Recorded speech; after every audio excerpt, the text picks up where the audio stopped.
game ball today. And this is pretty special right here now. First time in Packer history a guy completes a game with a perfect passer rating. Hold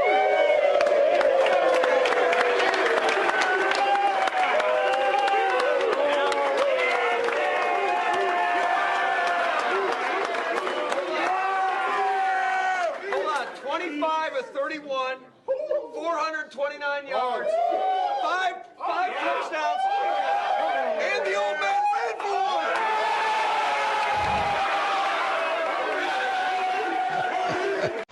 Wouldn't put it past Aaron Rodgers. I can guarantee you this, he is not thinking field goal. Gets the snap, looking, throws left side of the end zone, leaping right at Devontae Adams. Yes! A spectacular throw and catch to the left side of the end zone. Green Bay leads it 34-31. Blitz. Rodgers steps away, in trouble, throws as he's hit, and it is caught. It is touchdown.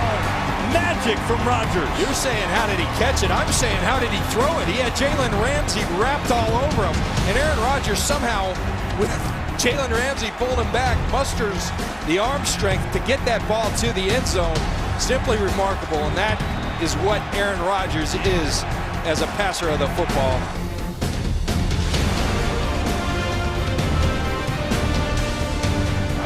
Spread him out again. Rodgers has time, slings it to Nelson. Touchdown, Green Bay.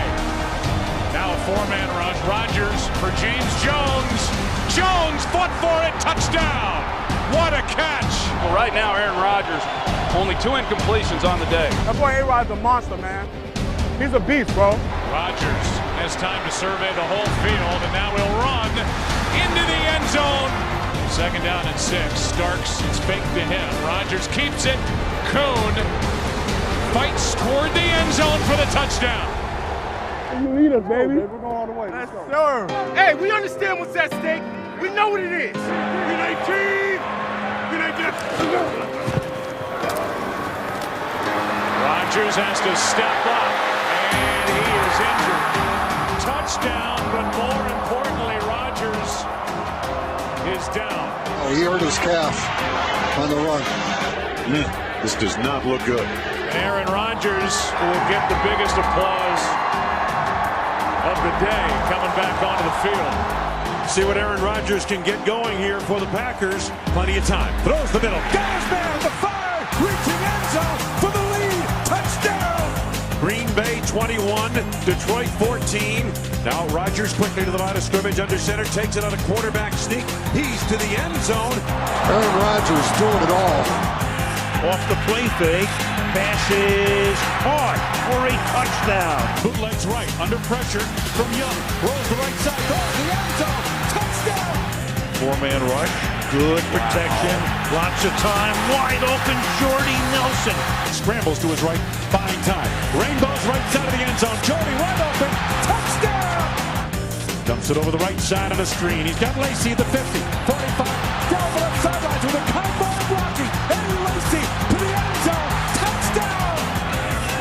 Blitz, and what a catch! It'll be 6 touchdowns in the first half. Rodgers in the shotgun. Here's the snap. Rushes on. Rodgers nowhere to go, and he's snowed under. And Rodgers is down. Wow, a hush over Lambeau Field. And that's about as bad a sight as any Packer fan can see. Aaron is officially questionable with that left knee injury, but they're going to see if he can give it a go here. One-on-one coverage. Rodgers dancing, throwing for the end zone, and it is hauled in. Touchdown. And that is some catch and some throw. And here we go. In the pocket. Steps up. Shoots it to Devontae Adams. And Adams dives for the end zone. Touchdown. Stepping up. Fearless, not putting any weight at all on that left leg. But it is the pressure that's forcing Aaron Rodgers to move. And that is not an Aaron Rodgers throw. If you've seen him, he doesn't throw like that. He is surviving out there. That's all he is. He's just surviving right now. Graham's been awfully quiet. Rodgers surveying, fires. That's caught. Randall Cobb into Chicago territory. Randall Cobb inside the 20-yard line. Randall Cobb is going to score. 75 yards. That is crazy. I don't think I'll forget this game for a long, long time. This is one heroic, special moment in the career of Aaron Rodgers. All right, 12 seconds left. 3rd and 19. How do you want to play this? Right now, you're looking at 25, 27 yards or so where they need to get to give themselves a chance. Rodgers spins to his left. Comes underneath, and the pass is incomplete, out of bounds. Now they say complete. With 3 seconds left, the Packers are going to have a chance to win it. That is unbelievable. 51-yard field goal attempt. Snap, placement, kick to the uprights. Hands, it is good, and the Packers are going to the NFC Championship game. 4th and 7. Take a listen to Soldier Field right now. Well, this is it. Blitz. Rodgers gets out. Floats it. Cobb. Touchdown, Randall Cobb.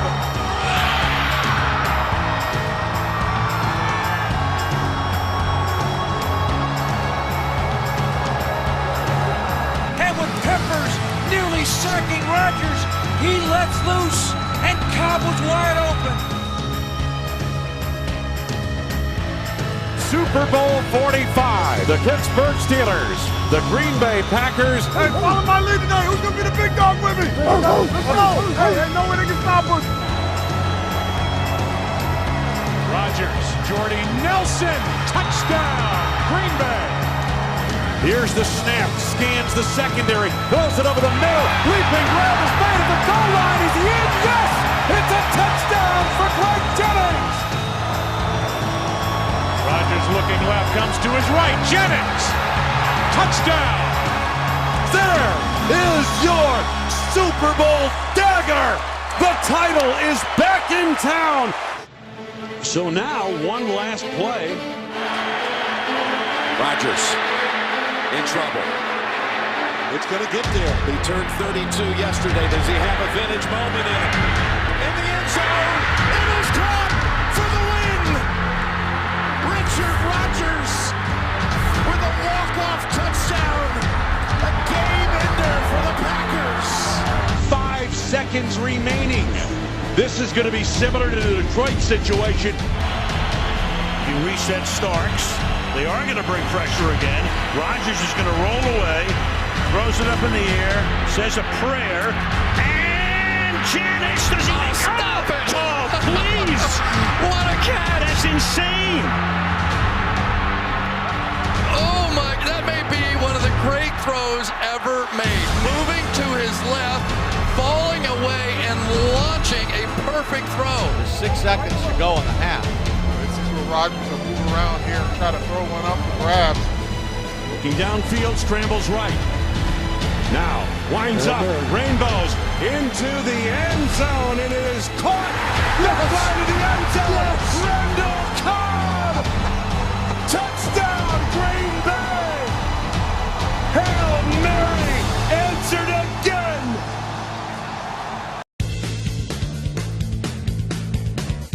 On 4th and goal, off the play fake, passes caught for a touchdown on a 4th down by Brandon Bostic, the number 3 tight end. Play fake, rolling out, on the run, throws, caught, touchdown, Andrew Quarles. Well, if you had any doubts about Aaron Rodgers' hamstring, no more. Aaron Rodgers just hit the Jets on that one. 4-man rush, good protection, lots of time, wide open, Jordy Nelson turns it back inside. Jordy Nelson to the end zone. Lambeau leap to follow.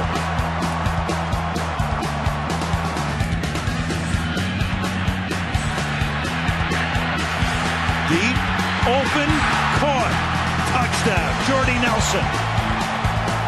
Snapped A-Rod. Dumps it over the right side of the screen. He's got Lacey. Look at that blocking for Lacey, and he exploits it. And now picks up more blockers. Touchdown! And a first half dagger of 56 yards! You're going to drop a screen in a clinic, you draw that one. Blitz. And what a catch! Randall Cobb. That's sick. Fabulous. That's unbelievable. That's just sick. Well, the 6 TD passes in the first half by Aaron Rodgers tied Darryl LaMonica for most in a half in NFL history.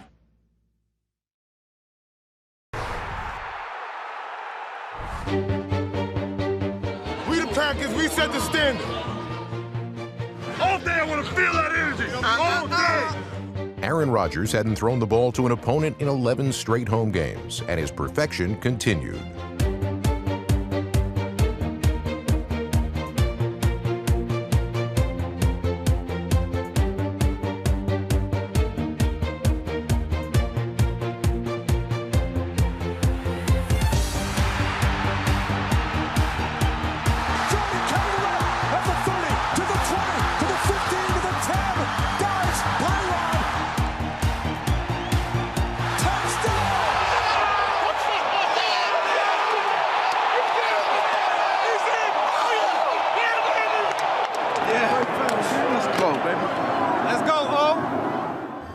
But the Pack couldn't put away the Pats, and they entered the fourth quarter holding a 23-14 lead.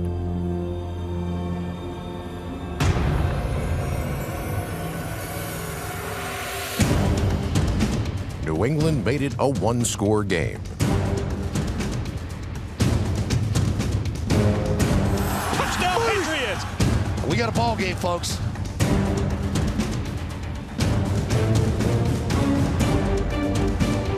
That took some of the air out of this place. With just minutes remaining, the Patriots needed a stop to get the ball back and have a chance to finish their comeback. We're so close to it. You know what I mean?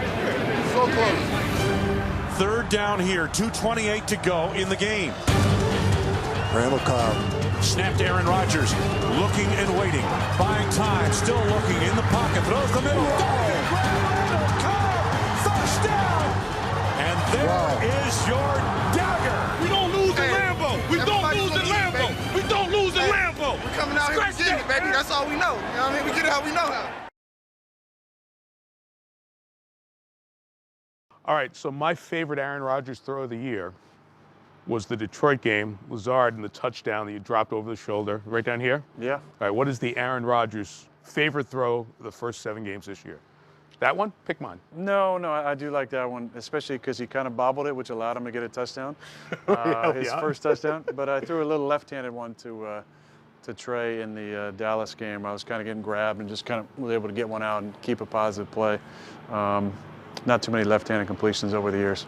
I thought Mahomes was the only guy who threw left-handed. That was pretty impressive, that one. Mine was more like a shot put, but it avoided a little sack there. So It's all right, good. I like a definitive answer. I thought watching the feed come in from here on Sunday that it was really cool that when Matt LaFleur gave you the game ball, all the guys like came around to you like you were a rookie getting your first game ball and kind of made you in the dog pile. There's joy in that locker room. When's the last time you felt that kind of energy around you and what you're doing? Well, I think I'd have to go back to when I was a younger player. I think there's just such a young energy about this team. When you do things for so long, there's almost an expectation. Right. And we just have so many new guys who haven't seen me play a whole lot over the years. It's a new staff who hasn't, been in the same locker room or meeting rooms or on the field at Lambeau here and seen that. I think that's one part of it. The other part is, we just really enjoy each other. This is one of the closest teams we've had, and definitely one of the closest teams that we've had in a long time. It's just a new energy. There's an excitement. The guys are having fun. I mean, the end zone dances now and the celebrations, especially our defense. Offense, we got to figure out a way to celebrate like they can together. But it's been fun to see guys come together and genuinely enjoy working together. I thought it was cool too when Matt LaFleur said, hey, the old man even ran one in. It was just kind of a really neat moment, plus some stuff on the sideline with you guys. I want 5 touchdowns and the back and forth between you two. How has that relationship with your new coach grown? Yeah, it's been great. I think a lot of people wanted to write about stuff or make conjectures about how it was going to be, and those opinions never affected our relationship. It was actually better for us because we would laugh about every, supposed interaction or conjectures about how we're going to work together or not work together. We laughed all along the way, and we had a lot of fun with it. And, he's got to be careful, old man, because he's only about 4 years older than I am. No kidding. But that's the fun part. I look around the QB room, and I got 3 coaches in their 30s in there. Right. And not much older than I am. I think I'm older than my quarterback coach. And we've had a lot of fun together. Yeah. It changes the dynamic. I think it's been a great reset for me. Kind of reset with new challenges and new goals, and stretching me as far as you have to learn how to communicate with a new staff. Sure. And it's been a lot of fun. We've had a lot of fun together, and Nate Hackett has been a big part of loosening Matt up and seeing that personality come out, and we've had a lot of fun together. So 14 years, you kind of did it, I don't want to say one way, but the offensive system was pretty similar. And I don't know football-wise how different this system is, but what does the challenge of new chapter in your football career do for somebody at this point in your life? Well, I think it can make you a little bitter, or it can make you better. And I think it's helped me to get better in a number of areas. I think it's, like I said, it's reset kind of the challenge button there, and you find out new ways to grow and improve, learn how to communicate. It's a brand new language. You got to learn new signals and new concepts and positive pictures in your head. So that's been a lot of fun. I enjoy that part of it, the intelligence part of it, and trying to beat your opponent each week, Monday through Saturday. It's been great, the collaboration process, the preparation process, going through it each week with Matt and with Nate and with Luke, and it's been fun. Like I said, I love not just what the staff has brought, but the acquisitions. I think we've brought in some hungry guys, and it's just changed kind of the fun meter in the locker room. The guys are really enjoying each other a lot. But you had to set that tone. Well, let's face it, you're the face of the franchise, you know that. And things around you start changing, and you've done it in a way that has worked to put a championship year up on that board. So there's a way I know how to do this. Was there any self-discovery in the off-season of, what, I got to bring the energy and show the passion to make this thing work? Well, I don't know if it was that exactly. I feel like I've known that, when you follow a legend and you really watch intently, you realize how important your daily attitude, enthusiasm that you bring to the workplace, to the practice field, how important that is to make sure you have a positive day. For me, it was, I think, again, just a new opportunity to kind of step back and realize what my place was going to be on this squad and really what those guys needed. And then to show the new staff and the new players, what I was all about. It's kind of like when and I've mentioned this at times, I felt like a first-year starter at times because the system is so new. But at the same time, these guys who haven't played with me are getting a feel of what my leadership is all about. And so for me, a great opportunity to be authentically myself and to let those guys get a great feel about what to expect from me in the locker room, in the meeting rooms, on the field pregame, in the huddle. And that to me is the best part about all this. It was like first day of school, day one, and every day has been better since that. The receivers, I see Jordy at games and he's sitting up in a box watching the game, and I turn on TV and I'll see James Jones and Greg Jennings. Like, those are the guys you threw most of your touchdowns to. And now there's a whole bunch of guys who, other than Devontae, especially the guys who've stepped up while injured, most of us didn't know. What has been the key for you bringing them along as you're learning the system too, to get them to be trusted by you? Well, communication first. We got to get on the same page, and they need to understand exactly how I want them to run routes and timing and everything. And then accountability. I think that's been something that's always been a part of our environment, and my leadership style is holding guys to a high standard. Because I think deep down, each person really desires that. They desire to be held to a standard that even might exceed their own thoughts about their personal abilities. And I think that's how you can instill confidence in guys, is when you hold them to a standard that maybe they didn't even know that they could reach. And it's been fun to see these guys gain confidence each week in practice and then get an opportunity on the field and make plays. With Alan Lazard against Detroit, basically, asked for, a little bit of PT for him in the fourth quarter, and he goes out and makes plays. Jake Kumro, who was, a preseason star for us last year, got hurt running in the end zone down there, misses most of the season, finishes the season really well. Hasn't been playing a lot to start the season, and he goes out and makes a bunch of big plays last week. That's been the fun thing to watch, and it's a good group of guys. It's fun guys to go to work with. They listen. We're trying to ease up on any type of sir reference to me, because that makes me feel even older. But it's a young crew, and you really got to communicate with them in ways they can understand. But that's what I was curious about. I mean, you got a guy who was at Wisconsin Whitewater a few years ago, while you're setting records here. How do you try to help them deal with the, oh my God, that's Aaron Rodgers? He's not on TV, he's in my locker room now, and he's throwing me the ball. Do you try to help them?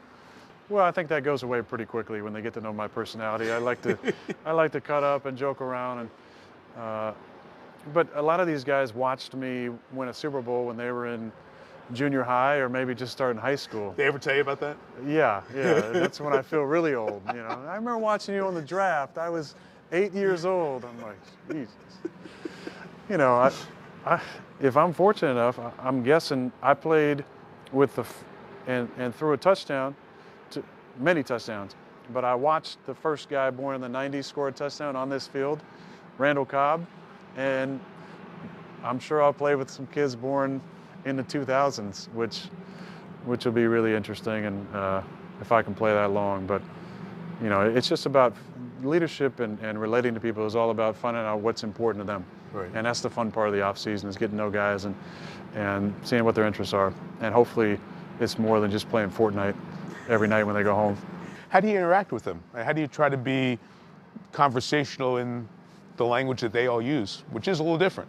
Well, again, you have to understand what's important to them, and it's those times at the lunch table or out to dinner or whatever it might be, where you just learn about them, and I think memory is also important. Mm-hmm.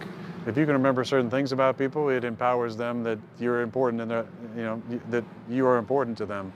And so remembering whether it's kids' names or significant others' names or birthdays or whatever it might be, or giving them a nickname, that's a connection point that I think every older player has to find with the younger player, because it kind of breaks down the age barrier and lets them know how important they are to you. And you've watched Brett do that when you got here, and you talked, I'm sure Peyton and Tom have done the same thing. That quarterback relationship I always find is pretty cool, because you're not management, but you're darn close. You got to have a special relationship with the owner, the GM, the coach, and at the same time, when these guys come in the locker room or off the practice squad, you got to be their pal as well. So that relationship building from the quarterback probably as important as anything else on a football team. I think it's extremely important to the health of the locker room, that especially on our side of the ball, that the guys feel like they're a part of it.